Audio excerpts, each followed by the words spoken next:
네, 즐겁고 재미있는 시사 이야기여야 되는데 요즘은 갈수록 심각해지는 것 같아요.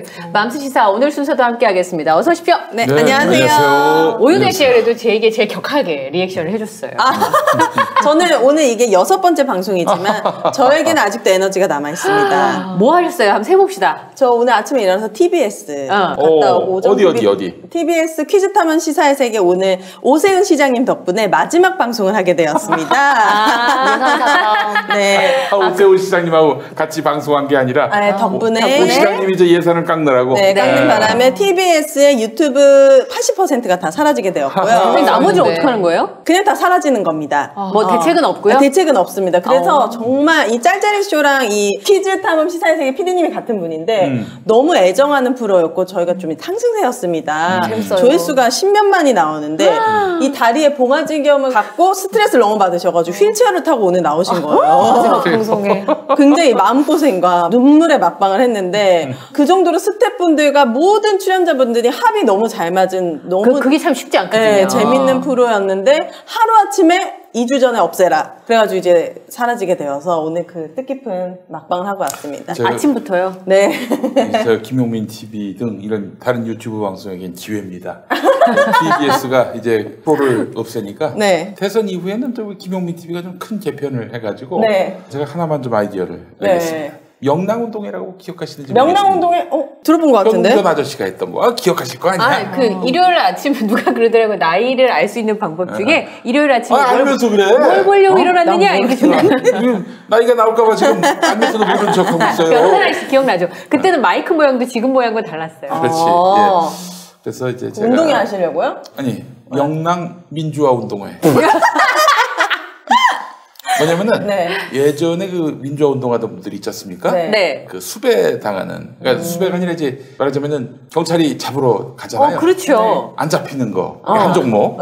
그리고 예전에는 이제 캠퍼스에서 도서관 옥상에서 밑으로 이걸 타고 내려오면서 전단지 뿌리는 거. 그러니까 저는 이게 담 넘는 건 알았는데 이게 있었어요? 담 넘는 것도 있지. 그 게임도 하고 그리고 닭장차에 안 실려가는 거. 누가 떠밀었는데 그까지 가장 늦게까지 살아남는가 뭐 이런 영랑 민주화 운동회를 지금 준비하고 있습니다. 저는 정치가 제 삶에 이렇게 직접적인 영향을 줄 거라고 생각 못했는데 저는 올해 서울시장, 전 서울 시민이지 않습니까? 오세훈을 뽑지 않겠습니다.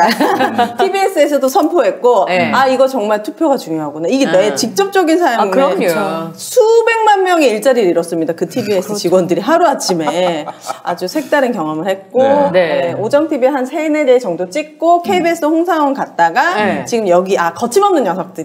거침없는 녀석들 갔다가 여기 또 이렇게 6번째로 왔습니다. 아유 그래요. 정말 캐릭터 소모가 많지는 않겠네요. 제가 봤을 때 보통 일관적으로 다듬주를 하면 비슷합니다. 사랑 얘기했다가 정치 얘기했다가 시사 얘기했다가 폭이 가장 넓은 방송이에요. 그거를 좀 섞었다가 오늘이 이 시간이 저에게는 가장 알짜배기 같은 시간입니다. 왜냐하면 다른 시사에서는 저한테 잠깐 쇠뇌를 시키거든요. 모든 방송들이 퀴즈를 낸다던가 김성애 대변인님이 자꾸 뭐를 김성애가 알려주마 막 이런 거 강성범님이 근데 이거는 제가 궁금한 것도 물어보고 각자 의견을 가져와서 제 얘기를 할 수 있으니까 또 색다른 매력이 있습니다. 그리고 제가 또 기획하고 있는 게 뭐냐면은 그 기획 이루실 수 있겠죠? 그럼요. 이제 아주 단순한 방송도 하나 구상하고 있어요. 뭐요? 일본에 가면은 이 유튜브가 아주 어마어마하게 뜹니다 보니까 뭐 한 번 했다면 수십만이야 조회수가. 뭔데요? 딴 거 없어요. 모델이든 배우든 젊고 아주 활기찬 분들이 언덕 밑에서 뛰어 올라가는 거예요. 그냥 언덕 밑에서 언덕 꼭대기까지 치마 입고? 아예 치마는 아니고 이제 그냥 뛰어 올라가는데 인기가 많다고요? 그럴 리가 말면서 정상에 와서는 이제 헐떡거리면서 이제 도착하는. 근데 그게 왜 이렇게 인기가 있는지 난 모르겠어요, 잘. 아니, 뭔가 빠뜨리고 얘기한 거 아니에요? 아니, 진짜야. 그게 다야. 그게 다예요? 그게 다야. 여자면 남자는 그냥 그지. 아니, 처음에는 유튜브는 여자만 뛰다가 논란이 생겼나봐. 남자도 요즘 뛰는데 남자는 현격하게 조회수가 떨어지는 반면에. 그렇죠, 그렇지. 하여간 일본 좀 특이합니다. 그런 몰래카메라가 옷을 뭐 야하게 입거나 그런 것도 아니야. 오히려 감출수록 더 궁금함을 자아내지 않습니까? 그 좀 유사한 걸로 해가지고 우리 서울에 보면은 그 삼양동이라고 있습니다. 그래요? 삼양동 많이 들어봤는데. 들어봤는데. 삼양동 모르시는구나. 저 어디야 아시잖아. 미아리 쪽에. 미아리 쪽에. 언덕이 어마어마합니다. 산으로 올라가는 길 같은. 시운 다 돼가면 이름이 생각이 안 나요. 그래요. 그게 이렇게 해서 아침부터 저녁까지 걔 얘기를 기억이 안 나서. 뭐 그런 것도 좀 구상하고 있고.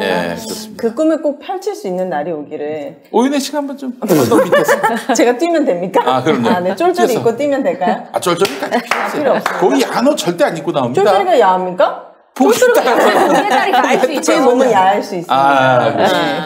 포기했다니 알 수 있죠.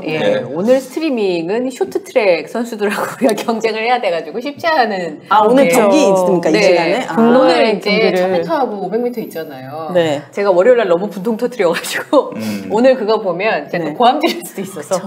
중국체전이라고. 그래요? 오늘 저희가 KBS 거침없는 녀석들 찍으면서 중국 현지랑 전화 연결을 했는데 중국 현지 반응이 어떠냐고 물어봤더니 중국은 그 동계올림픽이잖아요. 그러니까 뭐 동네 체육대회 하는 것 같이 크게 신경을 안 쓴다는 거예요. 별로 국가적으로 국민적으로 막 우리는 막 난리 났잖아요.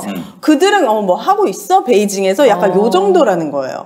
확실히 동계라서 관심도가 떨어지고 편파 판정에 대해서는 보통 어떻게 생각하냐 했더니 이거는 한국뿐만 아니라 뭐 전 세계가 지금 중국의 편파 판정에 대해서 울분을 토하는데 애기들처럼 왜 그래? 그냥 홈그라운드 2점 좀 있는 거지. 약간 이런 식으로 그냥. 이게 스케이트를 지치는데 손으로 잡아도 되는. 그러니까 이렇게 끌어내려도 되는. 그 라인마다 이 동그라미 있잖아요. 라인 체크해서 그거를 밀고 그러는데도 그 찰나에 그거를 미는 연습을 하지 않은 게 아닌가. 모든 중국인이 그러진 않겠지만 그분 말씀으로는 애기처럼 유치하게 뭐 이런 식으로 그냥 하더라고요. 그래서 전 세계인의 축제를 동네 축제로 만들어버리는.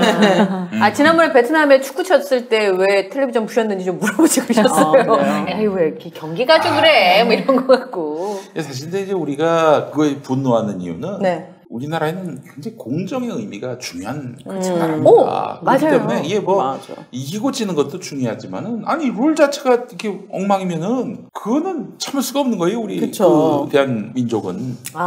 저 이번에 좀 새로운 걸 알았었는데 빙질 얘기하잖아요. 그래서 저는 스케이트의 빙질이 뭐 그렇게 중요한 거 얼음이면 바짝 얼었겠지라고 생각을 했는데 평창 동계올림픽 때랑 이번에랑 비교가 돼서 사진으로 봐도 그냥 완전 차이가 그게 나요. 물을 한 번에 얼리면 안 된대요. 처음에 물을 뿌려서 얼리고 그 위에 또 얼리고 또 얼리고 그리고 갈고 그래서 사진을 두 개 딱 비교했는데 달라요? 뭐 예를 들면 동네 호수가 얼어서 그 위에서 피겨스케이팅 하는 줄 알았어요. 그래서 한 경기마다 최소 한 2명은 나가 떨어지는 계속 넘어지고요. 챔피언들이 지금 막 넘어지고 기술하다가 넘어지고 울고 근데 이제 구멍이 났었다고 나오면서 너무 아쉬우니까 그 구멍을 만져보고 나오는 그런 사진도 있더라고요. 그러니까 평창 동계올림픽 때는 여기가 유리처럼 진짜 반들반들하더라고요. 사진 다시 보니까 그때는 저게 스탠다드 연이라고 생각을 했는데 이걸 보고 저걸 보니까 이게 수준급이구나. 완전 다르죠. 그 평창올림픽 조직위원회에 저랑 지인이 변천사라는 금메달리스트 있습니다. 토리노 쇼트트랙. 그분이 조직위원회에 있었는데 오늘도 전화 연결을 얘기해 주는 거예요. 그 피겨스케이팅이랑 쇼트트랙이랑 같은 이제 공간을 쓰지 않습니까? 그런데 이 두 개의 종목은 얼음의 온도 차이가 미세하게 다르답니다.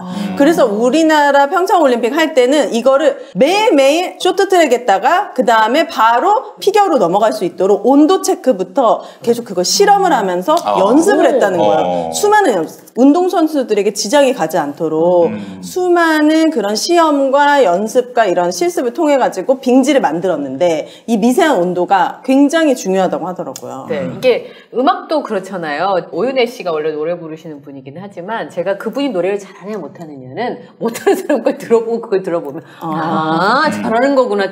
저게 저렇게 부르는 거구나. 이런 걸 알 수 있는 것처럼 이번에 올림픽 때 평창 동계올림픽 때는 그냥 당연히 우리나라에서 치르는 거니까 잘 하려니라고 생각을 했었거든요. 이번에 보니까 굉장히 매끄럽게 잘 지나갔다라는 생각이 뭐 도시락도 못 먹는 지경이라고 하더라고요. 그래요 또? 도시락이 얼어서 도착을 한대요. 근데 선수들이 이제 스키 같은 건 야외에서 경기를 하잖아요. 근데 이제 중국의 조리법이 약간 기름지잖아요. 근데 모든 세계의 요리를 약간 그런 스타일로 한 거예요. 그래서 우리나라 선수들이 경기 전에 기름진 정해진 음식을 먹으면 안 된다고 하더라고요. 탈날 수 있죠. 네. 그러니까 물론 우리나라에서 공수해간 음식들과 조리장분들이 이제 조리를 해주시겠지만 야외에서 배달되는 음식들은 따뜻하게 먹어야 되는데 다 얼어서 오는 바람에 먹기도 굉장히 불편하고 그래서 어느 나라 선수가 파스타인데 전자레인지에 돌려서 먹는 파스타를 준비해왔나 봐요. 네. 다들 그거를 좀 먹고 싶어가지고.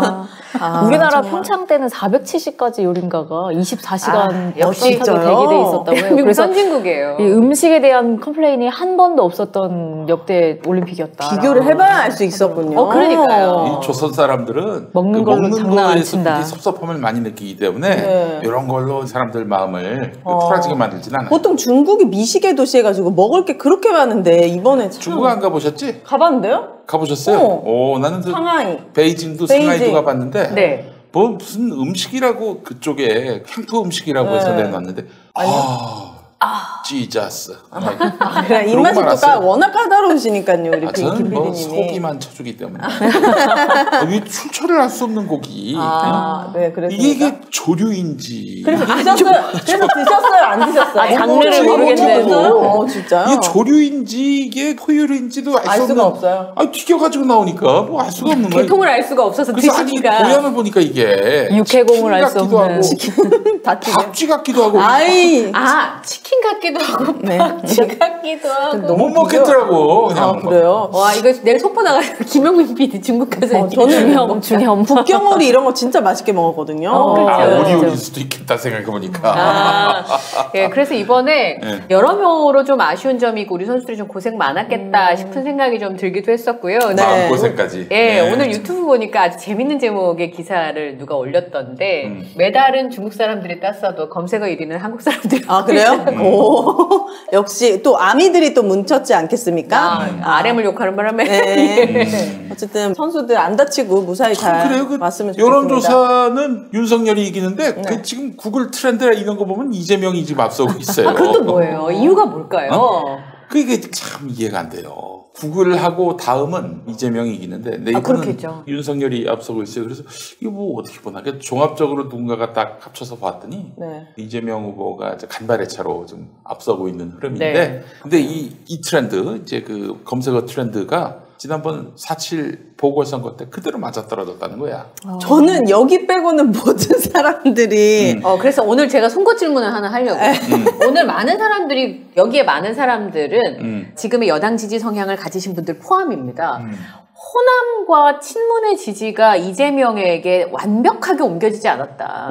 그게 지금의 지지율의 답보에 꽤 많은 영향을 주고 있다. 이런 의문이 있는데 저는 오늘 김용민 PD에게 꼭 물어보려고 제가. 그 친문에서 저 사람들은 빼야 됩니다. 누구죠? 문재인을 지키기 위해서 윤석열을 찍어야 된다. 이 사람들은. 그럼 뭐예요 그 사람들은? 무슨 말이에요? 그런 사람들이 있어 실제로. 그래요? 극도로 이재명을 혐오하는 그런 사람들이 있어요. 이재명을 혐오하는? 흔히 얘기하는 똥파리들. 그분들은 한 줌도 안 될 분들은 배제해야 돼. 배제하고. 네, 그 사람들은 실제로 진짜 문재인 대통령 지지하는 사람도 있겠지만 오늘 보세요. 윤석열이가 뭐라고 그랬어요? 뭐라고 했습니까 오늘 윤석열이? 너무 많아가지고. 너무 많은 말을 해서 어떤 말을 오늘 원하시는 했던 말은 뭐냐면은 이제 정권이 자기한테 넘어오면은 문재인의 적폐를 청산하겠다? 청산하겠다, 수사하겠다 이렇게 얘기를 한 거예요. 네. 이건 정말 배은망덕함이 하늘을 찌르는 거죠. 누가 자기를 서울중앙지검장에 이렇게 발탁했고 또 검찰총장으로 이렇게 임명을 했습니까? 네. 그리고 아니 그동안 수사 못하게 뭐 찍어 누른 게 뭐가 있었어요. 뭐 본인의 과실과 과오가 있어서 그 법무부 장관이 그렇게 징계위원회 회부한 거. 네. 그거 말고 뭐가 있었냐 이거야. 모든 게 다 적법하고 의법한 절차를 거쳐서 윤석열한테 페널티가 가해진 건데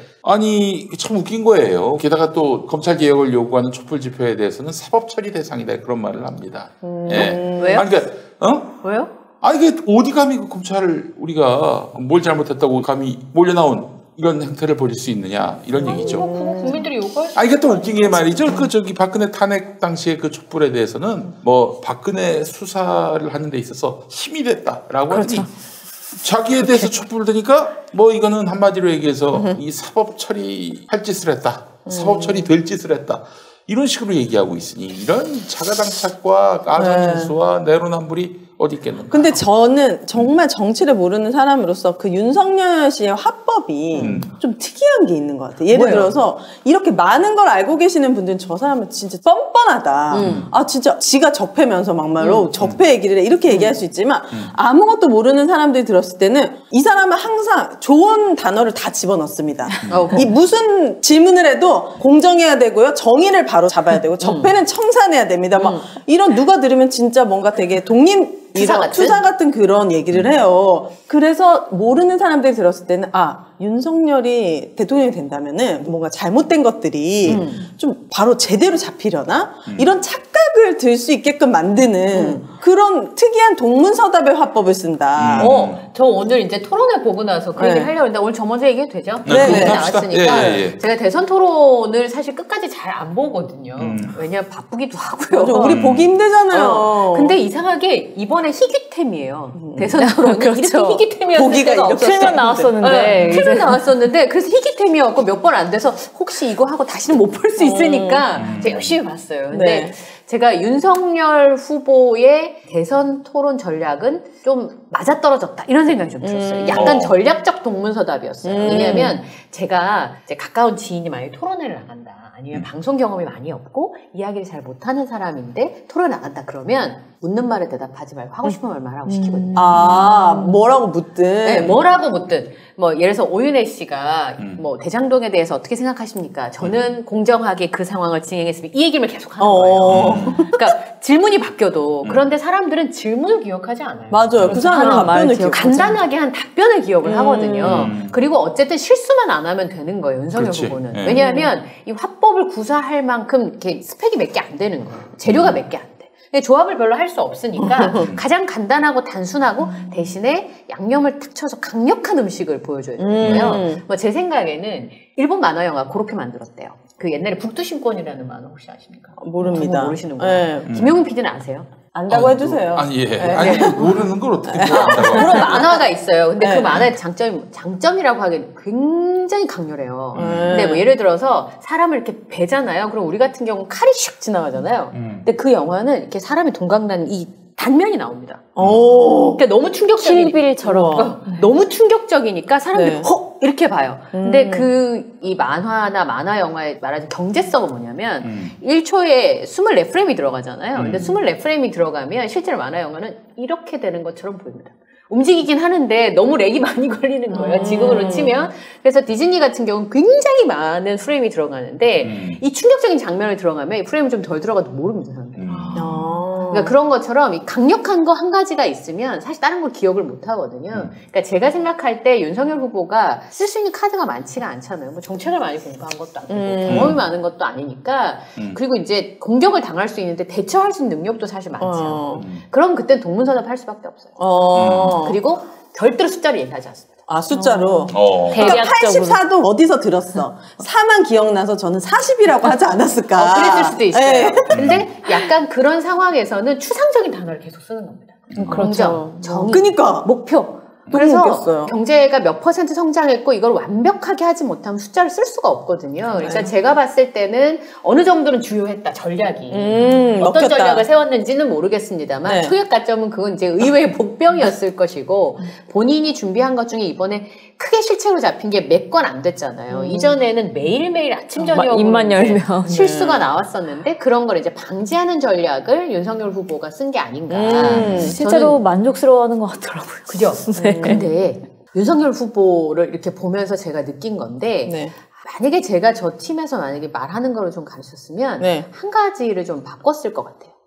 뭐냐면 이게 뭐예요? 그거는 못 바꿀걸요? 그건 바꿀 수는 있거든요. 습관 아니에요? 근데 이게 어떤 심리적인 효과가 있다고 저는 생각을 하냐면 그날 정관용 선생님이 진행을 하셨잖아요. 정관용 선생님이 말을 할 때 보면 자 후보 토론회 뭐 이렇게 있습니다. 김용민 후보 다음에 오윤혜 후보 가겠습니다. 시간을 이렇게 드릴 수 있습니다. 여기에는 쉬는 자리가 없어요. 말에. 왜냐하면 이게 마음에서 머리에서 나오는 얘기거든. 근데 윤석열 후보는 쉬는 자리가 되게 많아요. 그게 뭐게요? 외웠기 때문에. 외워서 그런 거구나. 근데 평상시에 인터뷰할 때도 굉장히 그 추임새를 많이 넣잖아요. 그 추임새를 왜 많이 넣냐면 시간을 버는 거예요. 그러니까 자기 얘기가 아닐 가능성이 높다. 이 저희 추정입니다. 왜냐하면 애라는 건 앞에 주어를 얘기했어요. 그 다음에 동사가 머릿속에 없어. 그러니까 이제 내 기억 창고 중에서 찾는 거예요. 영혼, 육체, 이탈, 합법 이런 겁니까? 그러니까 제 생각에는 이제 굉장히 학습을 빨리 단시간에 하려고 했구나. 저게 약간 버겁구나. 근데 그 애가 좀 덜 나온 데가 있어요. 어디입니까? 그거 어딘지 아세요? 이재명 후보한테 대장동 질문할 때. 그건 검사 시절에 본인이 많이 했던 거거든요. 네, 수사하듯이. 거기는 한 톤으로 쭉 갑니다. 애도 별로 안 나와요. 그러니까 그거 내가 잘 알고 있는 얘기와 잘 알고 있지 못한 얘기의 차이점이 이제 거기서 보일 수 있는 대목이죠. 그랬구나. 저는 가끔 보면은 윤석열 말투를 보면은 저도 좀 그러는데 동의를 구해요.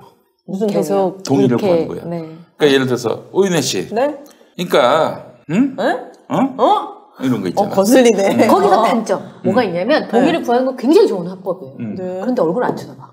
눈을 안 맞춰. 그럼 왜 버는 겁니까, 시간을? 그러니까 그게 학습된 거라는 거예요, 제 얘기. 연기까지는 아니지만 자기가 하고 싶은 말을 동의를 구해라고 누가 알려줬겠지. 그럼 이렇게 시선을 보고 얘기를 해야 되는데 시선을 안 보고 보고 이렇게 그 저기 대장동 거 보셨나? 뭐요? 대장동 기건지 막 질문을 쏟아처럼 쏟아냈잖아. 네. 거기에 대해서 이재명 후보가 차분하게 반박을 합니다. 듣고 대답 안 해요. 나는 우리 윤 후보님은 이득을 그 사람들한테 주지 않았느냐? 나는 그 사람들의 이득을 빼앗았다. 네. 그러니 거기서 재반박을 못해. 같은 질문 하잖아요. 반박을 못해. 반박을 제가 못해. 물어본 질문은 그게 아니지 않습니까? 약간 이렇게 말하시던데. 그러더니 결국엔 나중에 어떻게 한 줄 알아요, 윤석열이? 내가 무슨 이득을 본 게 있냐? 당신이 이득 봤잖냐 했더니 그렇지요라고 했어요. 그래요? 그건 윤석열이 제가 그렇지요라고 못 봤어요. 했어. 그러니까 이게 단시간에 학습을 본인 것으로 소화해서 본인의 심중에 있는 얘기면 그렇게 못해요. 심중에 있는 얘기를 또 하면서 말하는 사람은 없어요. 네. 그 이제 심중에 있는 이야기를 아주 말을 걸러서 해야 될 때, 조심스럽게 해야 될 때 걸긴 하는데, 그 윤석열 후보가 하는 말들은 지금 내가 이거를 외운 거를 시험 보듯이 하는 말투라는 게 티가 났고, 일단은 그리고 자기가 냈던 정책에 대한 이해가 잘 없어요. 그렇기 때문에 빨리 찾아야 되는 거예요.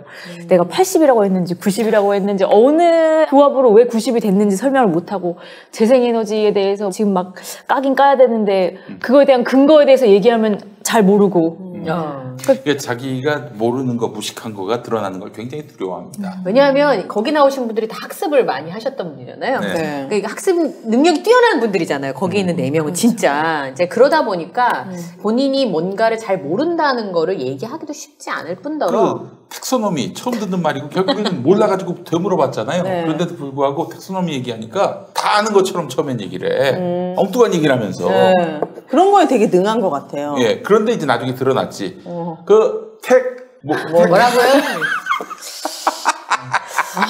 제가 생각했어요.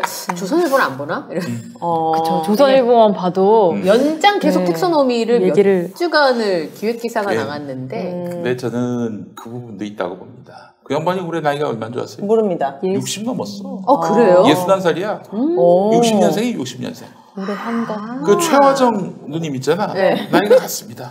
그 언니는 꺼내요?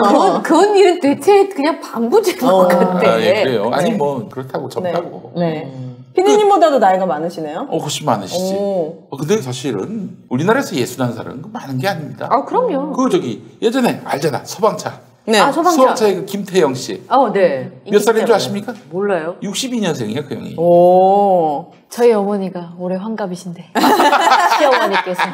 아니 그러니까 환갑인데도 그 기억을 잘한다는 걸 못한다는 아니 그러니까 이제 그 양반이 그게 젊은데 61세가 뭐 현역으로서 한참 뛸 나이지. 이재명 씨는 이재명보다는 몇 그 형은 살입니까? 이제 64년생인 걸로 알고 있어요. 4살 차이. 63년생인가? 예.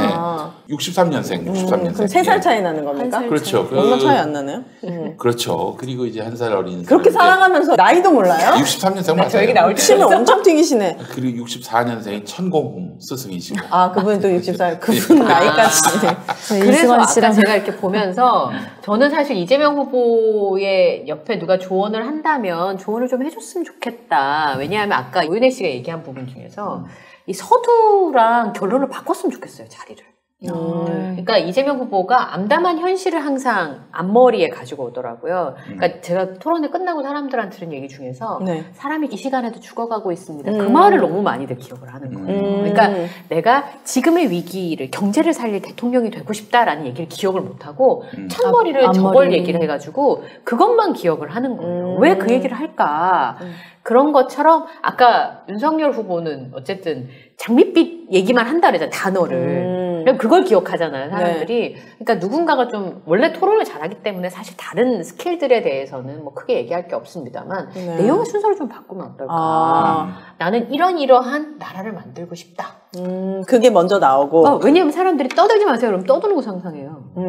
조용히 하는 거 상상 안 하거든. 네. 근데 그렇게 말하기에는 너무 준비가 안 돼 있고요. 이재명 후보자님이 준비가 안 돼 있다고? 아니 이제 윤석열. 전 이재명 후보 지금 이재명 후보. 죄송합니다. 예. 집중 안 하실 겁니까? 제가 하도 윤석열만 연구해서 그러니까. 윤석열을 닮아가고 있는 것 같아요. 온통 머릿속에 약간 얼굴도 비슷하게 닮아가는 것 봐봐요. 같은데. 자꾸 얘기하면 그 사람 쪽발까지. 왜냐하면 자꾸 얘기하면 그 사람만 생각을 한다니까요. 그러니까 성대모사를 하잖아요. 누군가가. 네. 성대모사를 할 때는요. 성대모사를 하다 보면 그 사람에게 동화가 돼요. 그치, 제스처도 막 하게 되고. 진짜요? 그럼요. 결국에는 그 사람을 사랑하기까지. 그러면 안 되지. 그래서 내가 물론 이제 그 사람을 조롱하고 희화화하는 성대모사가 많지만 어느새 그 사람에 대한 리스펙이 있어. 마음속에 어떻게 약간 사람으로서의 리스펙. 김종인, 안철수 제가 굉장히 리스펙합니다. 그냥 진짜. 그래요? 네. 만나면 반가울 것 같아. 진짜 그럴 그분들 정도예요. 생각은 안 해보셨어요? 이번 토론회 때는 안철수 후보는 어떻게 보셨어요? 근데 왜 그렇게 2017년에는 빠릿빠릿하고 아주 샤프하게 했는데 이번에는 말도 어눌해지고 너무 떨어요. 긴장을 너무 하시죠. 나 공부 많이 했어라고 마치 이제 뭔가 시험을 보는 것처럼. 아니 근데 똑똑합니다. 똑똑해요. 굉장히 인정해야 돼. 네, 맞아요. 굉장히 똑똑한. 그 형은 똑똑해. 평균 이상은 하는데. 당신보다 IQ 높아요. 나 그래 훌륭하셔. 내가 뭐 부인 안 하는데 윤석열 씨는 진짜 걱정되는 게 IQ가. 알코올성 치매가 좀 있는 것 같아요. 정말. 그걸 추정하시는 거예요. 지금 이제 그 토론에서. 예. 저는 이번에 안철수 후보가 굉장히 초조했다라고 생각했어요. 왜냐하면 모두 발은 첫 문장을 틀렸어요. 보통 저 영어 잘 못합니다. 그래서 자기소개에서 영어로 자기소개하고 이런 거 누가 좀 잘 써주면 달달달 외우잖아요. 첫 문장 특히. 네. 그래서 면접 가면 잘 안 틀려요. 왜냐면 외웠기 때문에. 근데 첫 문장을 틀렸어요. 그러니까 그 뒤로 계속 꼬이는 것 같더라고요. 그러니까 사진을 보니까 계속 물 마시는 장면. 그 다음에 입이 너무 긴장을 해서 떨리죠. 입이 붙어갖고 안 떨어지는 거예요.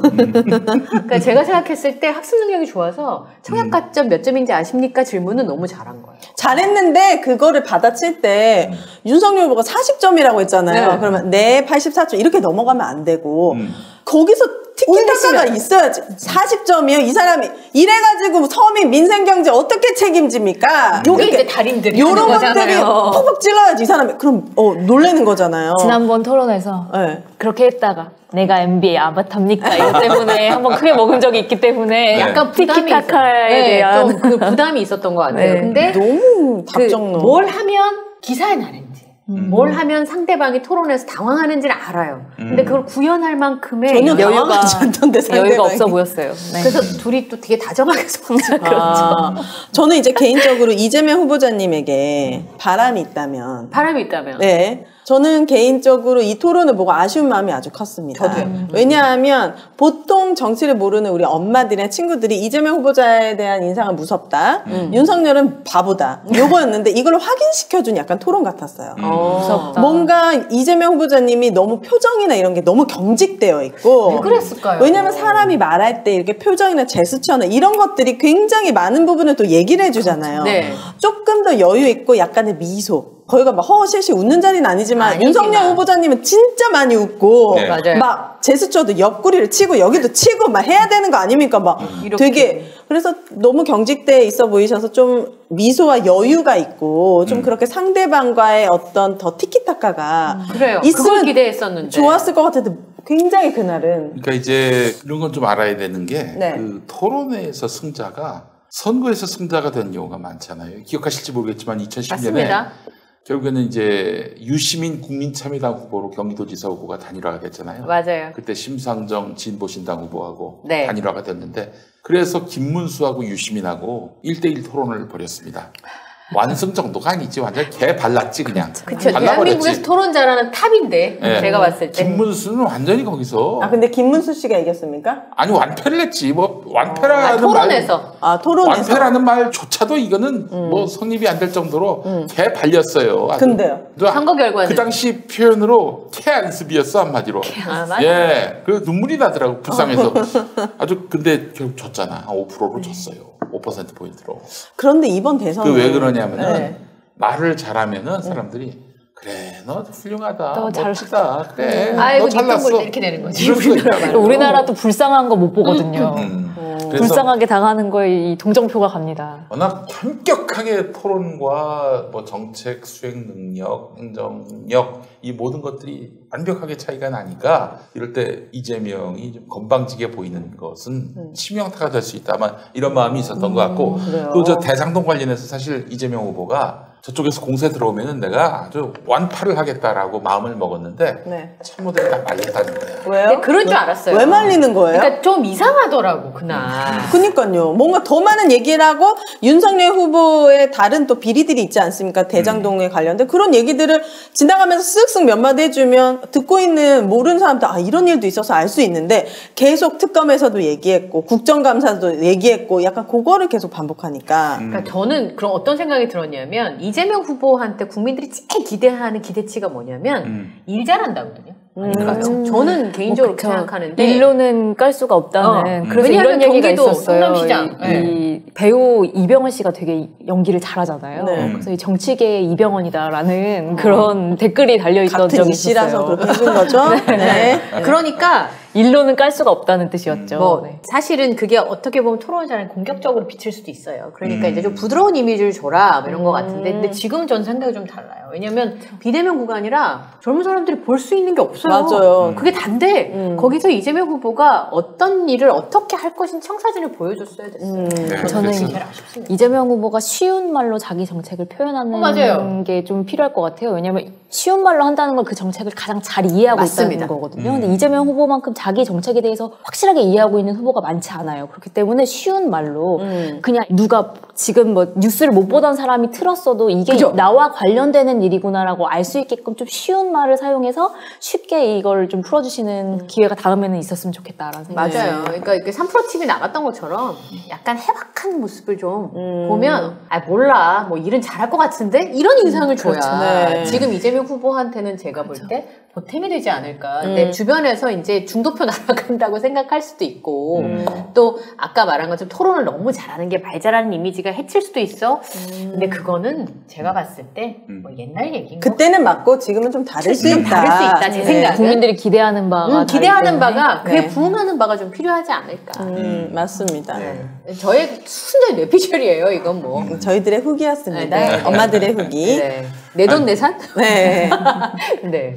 아주 뭐 좋습니다. 토론 또 11일 날 모레인가요? 근데 네. 윤석열 후보자가 11일날 하자고 해서 이 8일에서 바로 11일로 다 같이 우르르 옮겨지는 게 이게 말이 되나요? 말이 돼? 저 이해. 아니, 그냥 어떻게 8일날 하겠어? 다 빼고 그냥 셋이 하고 어떻게 전 국민 하겠어? 앞에서 윤석열이 안 나오기로 했으니까 우리 셋이 하고 11일에 또 하면 되잖아요. 여기다 비었으면 이렇게 써. 본인이 뭐 건강이 기껏. 아플 예정이. 어떡하겠습니까? 손 없는 날에 하겠다는데. 그날 손 있는 날이래요. 아, 손 그래요? 없는 날도 아니래요. 아, 그래? 네.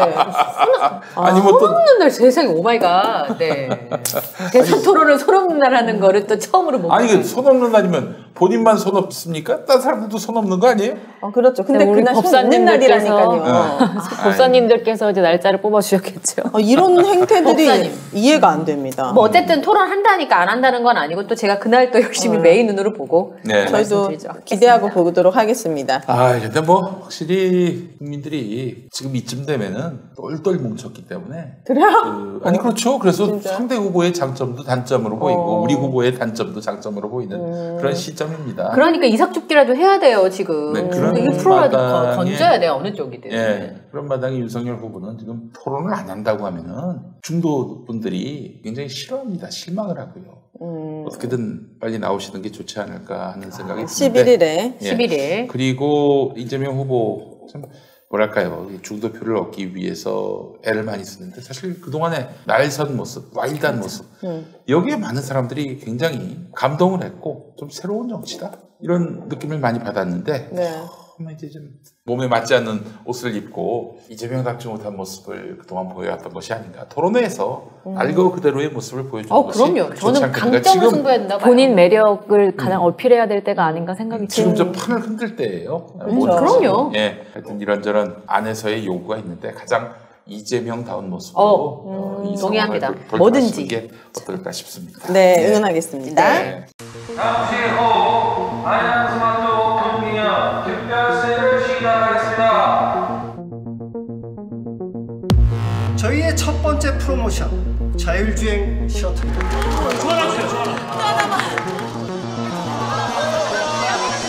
이번 달 야심차게 준비한 프로모션 제품들입니다.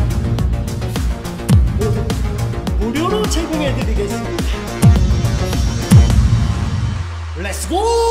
오늘 심평론가님의 저는 오늘 마음의 준비를 좀 했어요. 왜요? 심평론가님이 주제만 우리 알려주잖아요. 방송 전에. 이게 상당히 복잡하더라고요. 그래서 자 귀를 쫑긋 세우고 그런데 좀 충격적이기도 해서 잘 듣도록 하겠습니다. 우리가 요즘에 익숙하지 않은 이름 최순실 씨. 그니까. 최순실 씨를 파다 보니까 최은순 씨가 나오는 이런 아주 뭔가 교집합이 있습니까? 이상한데? 아니 우리가 최순 씨라고 최은순하고 네트워킹이 있어요? 같은 최 씨라서 뭐 친척인가? 오타인 줄 알았어요. 저는 오타거나 뭔가 잘못됐나 했는데 이걸 추정이거나. 네, 파고 들어갈수록 이게 보통 사건이 아닌 것 같아서 오늘 소개해드리려고 나왔습니다.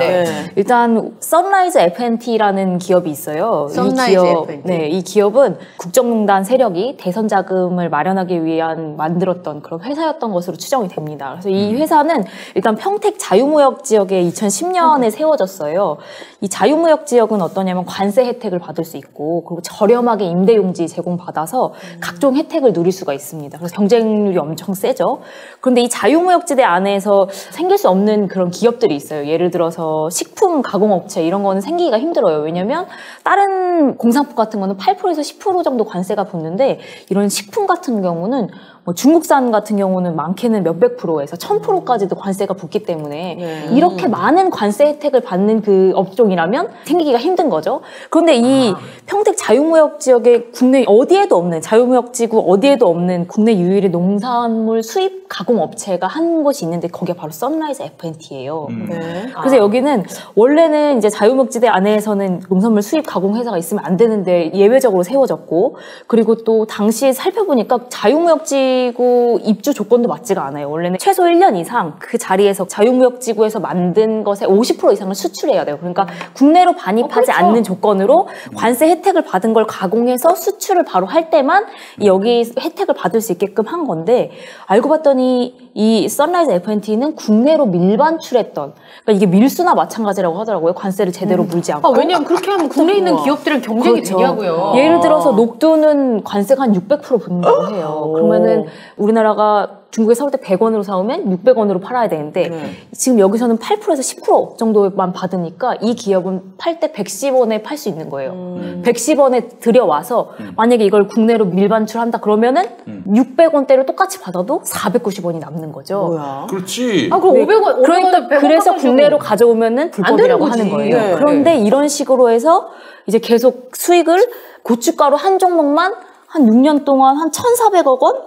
근데 지금 이 기업이 녹두부터 시작해서 콩나물, 콩 안 한 종목이 없을 정도로 많다고 하니까 지금 이 조건으로 지금 독점으로 얼마나 이익을 남겼을지는 알 수 없는 천문학적인 숫자를 남겼을 거라고 생각을 하는데 이 기업이 아까 말씀드린 것처럼 관세를 포탈하고 또 밀수하고 그리고 뭐 특혜를 주는 그런 방법으로 계속 몇천억 원의 이익을 남겼을 거로 추정을 하는데 알고 봤더니 이 기업이 어떻게 생겨진 기업이냐면 전형직 세관원 출신들이 만든 회사라고. 야, 이게 고양이들이야, 고양이들. 그러니까 아는 놈들이 해먹는 거죠. 너무하네. 그래서 지금 이 선라이즈 F&T는 전현직 세관원 출신들이 만든 2010년 9월에 만든 회사였는데 이거 어떻게 조사도 안 되고 안 잡혀갔습니까? 네, 근데 당시에 국정농단 수사가 이루어지면서 어떤 일이 있었냐면은 이 관세청장, 당시 관세청장이 최순실이 꽂은 사람이다라는 게 밝혀졌어요. 녹취록이 밝혀지면서 네. 일반 사람이 여기 민간인이 관세청장 하기 쉽지 않아. 열심히 하세요. 라고 최순실이 말하면 실망시켜드리지 않게 열심히 하겠다. 지가 뭔데? 난리 났네. 근데 이렇게 하는 녹취록이 발견이 됐는데 알고 봤더니 어떤 녹취록이 있냐면 이 농산품 같은 경우는 관세를 미리 입금을 하는 형식으로. 그러니까 왜냐면은 만약에 수입을 하겠다고 콩나물을 잔뜩 들여놨는데 나 돈 없어요. 그리고 세금을 안 내면 이 콩을 다시 뭐 중국으로 갈 수 없고 이걸 폐기할 수도 없고 완전히 어떻게 할 수가 없으니까 농산물을 수입하는 경우에는 1년 단위로 얼마씩 입금을 해야 되는 거예요. 미리 관세를 미리 내고 거기서 까는 형식으로. 만약에 내가 물량 조절을 실패해서 이 내가 입금한 관세 최초로 먼저 넣었던 그 관세보다 더 많이 가져온다? 그러면 막 추징금 물어야 되고 이 관세가 되게 미리 내는 관세가 있는데 이게 이 선라이즈 FNT는 전혀 이런 입금이 없이 그냥 뭐 물량 조절도 안 해도 되고 자기네가 쌀 때 마음대로 들여왔다가 비쌀 때 내보내도 되는 이런 식으로 모든 혜택을 줬고 이렇게 사재기도 가능한 거예요. 그렇죠. 이 사재기도 가능할 뿐만이 아니라 그러니까 이걸 보고서 다른 기업들이 우리도 저 지구에다가 낼 수 있게 허가해달라고 하니까 2012년쯤에 법이 개정이 돼요. 너네가 여기 낼 거면 관세청장의 허락을 받아라. 이게 사실상 뭐냐면 최순실이 꽂은 사람이 관세청장인데 그 관세청장이 허락을 해야 받을 수 있다라고 하는 건 사실상 이 이후로 허가가 난 데가 없어요. 그러니까 안 내주겠다는 거죠. 네. 근데 이렇게 이득을 남기고 있을 때 원래 이 지구에서 이 사업을 하시던 한 분이 이게 지금 뭐가 문제가 있다는 걸 알아차린 거죠. 그래서 이게 지금 관세도 안 물고 밀수하고 그리고 뭐 특혜를 받고 이렇게 불당한 이익을 남기는 거를 다 가지고 이제 진정을 넣기 시작합니다. 이 이성열 씨라는 분인데 이성열 씨라는 분이 지속적으로 관련 기관에 계속 진정하고 고발을 넣기 시작해요. 그러니까 윤석열의 처고모부 김건희 씨의 고모부죠. 접근하기 시작하는 거예요. 이 관련한 업종에 정사를 하고 있었대요. 거래처 사람이었는데 네가 가지고 있는 자료 지금 네가 막 진정 넣고 하는 그 자료를 우리 조카 사위가 검사니까 나한테 넘겨라. 그러면 도움을 주겠다. 자, 그래요. 다시 한번 좀 정리하면은 최순실이 사실상 배후이고요. 또 최순실이 꽂은 관세청장, 또 그 끈앞풀들이 이 회사를 만들었어. 그래가지고 뭐 온갖 이런 관세 다 쌈 싸먹고 그냥 자기들이 뭐 밀수까지 해가면서 1,400억 원을 그렇게 해서 이제 꿀꺽을 했지. 고춧가루만 한 종목. 비리가 워낙 크단 말이에요. 그래서 안 되겠다 해서 어떤 양심적인 분이 이거를 좀 수사가 해야 된다. 그래서 좀 바로 잡으려고 애를 썼더니 어떤 사람이 접근을 해오는데 그 사람이 바로 윤석열의 일가 일원. 그렇죠. 그러니까 저 누구라고? 김건희의 고모부죠. 김건희 씨의 처고모부. 처고모부. 그러니까 내가 저 조카 사위가 지금 검사니까 검사 통해서 해결을 해보겠다라고 접근을 하는데 이 사람은 정말 이 공익 제보자 수사를 의뢰하려고 했던 그분의 어떤 그런 진심을 악용해가지고 본인들이 또 입마에 포켓하려고 이득을 챙기려고 약간 브로커처럼. 그렇지. 이런 분들에게는 이것을 주기도 아깝지만 광고를 통해서 해보도록 하겠습니다. 바로 반려동물 사료입니다, 여러분. 너무 좋은 게 많이 들어갔네요. 이거나 먹었으면 좋겠어요. 이것도 드리기 아깝습니다. 왜냐하면 이 사료는 아주 특별한 사료이기 때문인데요. 네. 개와 고양이를 위한 건강한 식사입니다. 김용민닷컴에서 카나간, 내추럴 오, 닥터 도비, 토우, 소프트밥 등 잘 부탁드릴게요. 나 좀 네, 다녀오시고요. 최고의 반려동물 사료 제품들을 배송비 무료에 압도적인 가격으로 만나보시기 바랍니다. 자, 강아지 사료 소프트밥은 증기로 쪄서 말 그대로 아주 부드러운 밥이라서 강아지들이 아주 좋아합니다. 기름기가 적고 소화 흡수율이 높아서 영양소 파괴도 매우 적고요. 입맛이 까다롭거나 잘 씹지 못하는 노령견들에게도 특히 좋습니다. 어르신들께 좋네요. 맞습니다. 강아지들 어르신 계시죠? 우리가 쪄서 줄 수는 없잖아요, 솔직히. 그렇죠. 맞아요. 물에 불려주거나 맛없게 줬었는데. 네. 카나간은 영국의 세계적 사료 기업으로 45개국에 수출되는 사료계 명품 제품입니다. 카나간이란 고대 켈트족의 언어로 늑대를 의미하는데요. 모든 고양이와 개의 원초적 식성을 감안해서 방목해 키운 닭과 자연산 생선을 주요료로 우리도 방목 달걀 사지 않습니까? 맞아요. 똑같은 재료로 쓰는군요. 건강에 도움 주는 8가지 천연 식물 추출물과 고구마 함유했습니다. 마지막으로 토우는 미국의 대표적인 사료 브랜드입니다. 사람이 식품으로 섭취할 수 있는 등급인 식품 등급이고 고기로 만들어진 사료이고 역시 항생제, 호르몬, 문제, 알레르기 일으키는 곡물 전혀 없습니다. 그 밖에도 다양한 제품들 구성되어 있으니까요. 김용민닷컴에서 직접 확인해 보시기 바랍니다. 아니, 저 요즘 얼마나 이 사료가 좋은지 요즘 저 설마 시식 해보신 거 아니죠? 시식도 했었어요. 아, 해보는 사람도 있어요. 네, 우리 애기 먹을 거라고 직접 드시는. 뭐 인간이 먹을 건 못 되고 걔들의 취향이 그런가 봐. 고양이들의 취향도 그렇고. 등급이 아주 좋습니다. 네, 하여튼 뭐 하도 좋아가지고 개 고양이들이 직접 주문한다는 소문도 있어요. 네, 직접 들어와가지고. 이제 많이 안 웃으시잖아요. 두 분도 이제 자본주의 미소에서 많이 벗어나셨습니다. 적당한 것만 웃어주시면 됩니다. 아, 명랑운동회 하시지 마시고 이거 하세요. 뭐. 자본주의 미소 어디까지 가능한가. 입금될 때마다 달라지는 그러니까. 그래서 왜 그 실로 과자를 엮어가지고 과자 따먹기 뭐 이런 거 있잖아요. 그건 생각보다 어렵거든요. 그래요? 이게 왜냐하면 과자가 이렇게 매달려 있잖아요. 이렇게 너무 흔들려가지고 이게 바로 앞에 왔는데 그렇게 따먹기 쉽지 않아요. 그걸 이제 10,000원 지폐를 엮어가지고 하면은. 그럼 바로 집중력 생기지 않겠습니까? 자본주의적 그 열정이 생겨날 겁니다.